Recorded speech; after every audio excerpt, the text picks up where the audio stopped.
What if I told you that on the night of October 14th, 2024, an entire town of 3,000 people disappeared? No bodies, no blood, no signs of struggle, just silence. And the only clue left behind was a single radio signal, a signal that scientists confirmed could not have come from Earth. Ethan Cole was a journalist, not a famous one, not a successful one. He wrote small stories for a small newspaper in a small town called Millfield, Nevada. But 3 days after the disappearance, he received a phone call, a voice he didn't recognize, saying only 4 words. Ethan. They're still here. Ethan drove to Millfield the next morning. What he found was beyond anything he had ever seen. Breakfast still warm on kitchen tables, TVs still playing, dogs still tied to front porches. Everything was perfectly normal, except for one thing. Not a single human being was anywhere to be found. 3,000 people, gone, in a single night. In the center of town, Ethan found the local radio station, still broadcasting, but the sound coming out was not music. It was not a human voice. It was a repeating pattern, a low, pulsing frequency that made Ethan's chest vibrate. He recorded it on his phone and sent it to his friend Dr. Sarah Chen, a frequency analyst at MIT. Her response came within minutes, and it was just 3 words. Don't go back. Sarah told Ethan that the signal matched no known frequency on Earth. Not military, not government, not natural, but what terrified her most was that the signal was not random. It was a language, a repeating mathematical pattern, and buried inside that pattern were coordinates pointing to one specific location, deep in the Nevada desert, exactly 47 miles from Millfield. Every logical part of Ethan's brain told him to stop, to go home, to call the FBI and let someone else handle this. But journalists don't become journalists because they're logical. They become journalists because they cannot let go. So, at 11:47 p.m., with a flashlight, a recorder, and a camera, Ethan Cole drove into the Nevada desert, alone. The desert was completely silent, no wind, no animals, nothing. Just Ethan's car cutting through the darkness. And then, at exactly 12 o'clock midnight, his car died. Engine off, lights off, radio off, total silence and total darkness. And then he saw it, on the horizon, a faint pulsing green light, steady, rhythmic, like a heartbeat. Ethan walked toward the light for 20 minutes through sand and darkness, and then he stopped because in front of him was something that should not exist. A structure, massive, metallic, half buried in the desert sand, covered in glowing geometric symbols that pulsed like a living thing. It was not a building. It was not a military installation. Ethan had never seen anything like it in his life, and neither had anyone else on Earth. Ethan reached out and touched the surface. The moment his fingers made contact, the symbols changed, rearranged themselves, as if responding to him, and then his phone buzzed. It was Sarah. She had been analyzing the signal all night, and she had finally decoded the message buried inside it. She read it to him slowly, word by word. We have been watching. We have been waiting. The chosen one has arrived. Before Ethan could process those words, the structure responded. A deep, resonating hum filled the air. The sand around him began to vibrate. And then, a circular doorway appeared in the metallic surface, opening slowly, silently, revealing nothing but pure, blinding white light. Every instinct in Ethan's body screamed at him to run, but his feet wouldn't move because standing in the doorway was a human figure. Ethan stepped inside, and what he saw took his breath away. There they were, all 3,000 of them, every man, woman, and child from Millfield, standing quietly in an enormous chamber of white light, eyes open, breathing, alive, but completely still, like statues, like they were waiting for something or someone. One of them slowly turned to face Ethan. It was a little girl, no more than 7 years old, and she smiled at him and said, "We knew you'd come. You're the only one who can hear them."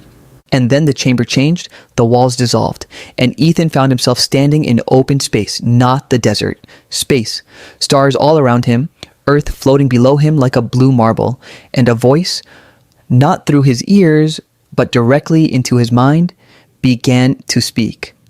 "We are not your enemy. We have never been your enemy. We have been protecting this planet for 10,000 years. But something is coming, something even we cannot stop alone. And you, Ethan Cole, you are the bridge. Ara, they showed him, a fleet, enormous, dark, moving silently through space towards Earth. Not the beings who had taken the townspeople, something else entirely.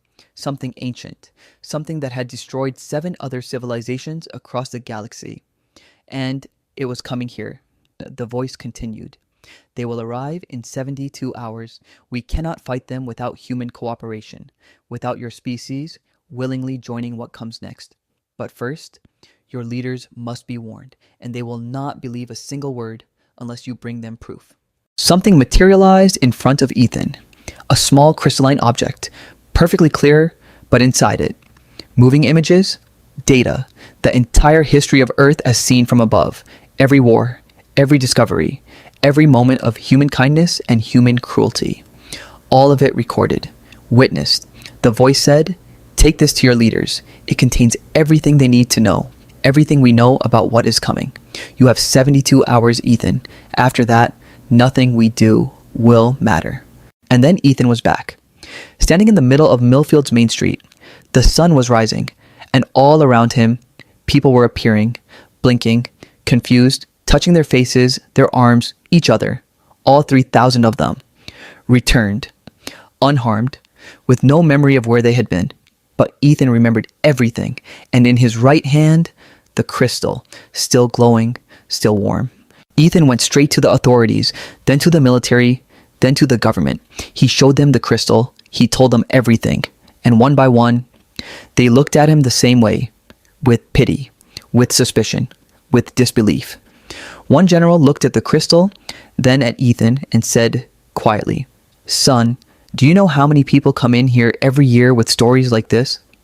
Ethan looked him dead in the eyes and said, "None of them had 3,000 witnesses. Sarah was the only one who listened. She spent 18 straight hours analyzing the crystal, and what she found inside it confirmed everything Ethan had said. Star maps, mathematical proofs, historical records dating back 10,000 years, and most terrifyingly of all, a detailed scan of the incoming fleet. Real, massive, 47 hours away." She called Ethan with shaking hands. "Ethan," she whispered, "they're real, all of it, and we have less than 2 days."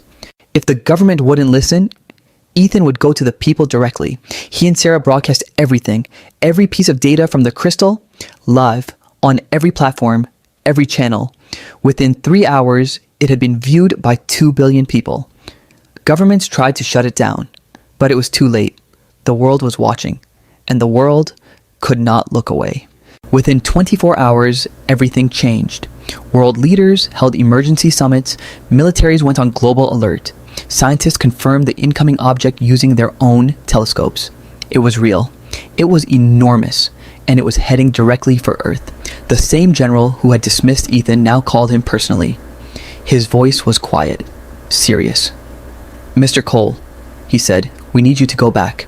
We need you to talk to them again. You're the only one they chose to speak to."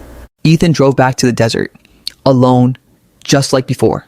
Except this time, the entire world was watching through satellite cameras. Military helicopters circled at a distance. World leaders watched on screens from their bunkers. And as Ethan walked through the sand toward the glowing structure, he felt something he hadn't expected to feel. Not fear, not excitement, but peace. Like he was exactly where he was meant to be. The structure opened for him immediately. The voice returned, calm, ancient, familiar now. "You did well, Ethan Cole. The world is listening." That is all we needed. Ethan asked the question the entire world wanted answered. "Can you stop what's coming?" A long silence. Then the voice replied, "No, but together, you can. The technology in the crystal contains everything your scientists need, but it requires every nation to cooperate, every border dissolved, every weapon lowered, united, or nothing we give you will be enough. The world had 12 hours to decide, unite, or face the incoming threat alone. For the first time in human history, Every leader, every nation, every flag went quiet and listened. It was the little girl from Millfield who said it best. In an interview watched by 3 billion people, she looked into the camera and said simply, "We were up there together, all of us, and it was beautiful." They chose unity, and the technology worked. The threat stopped, turned around, and disappeared back into the darkness of space. Whether it would return, nobody knew.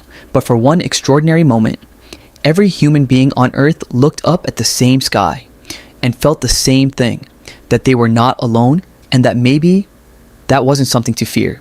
Ethan sat in the desert as the sun rose, the crystal in his hand now glowing softly, quietly, like a nightlight. He never wrote the story because no story he could write would ever do it justice. Instead, he just sat there and listened, because somewhere in the frequency of the morning wind, he could still hear it. That signal, faint, steady, like a heartbeat, like a promise, like something watching over us, still,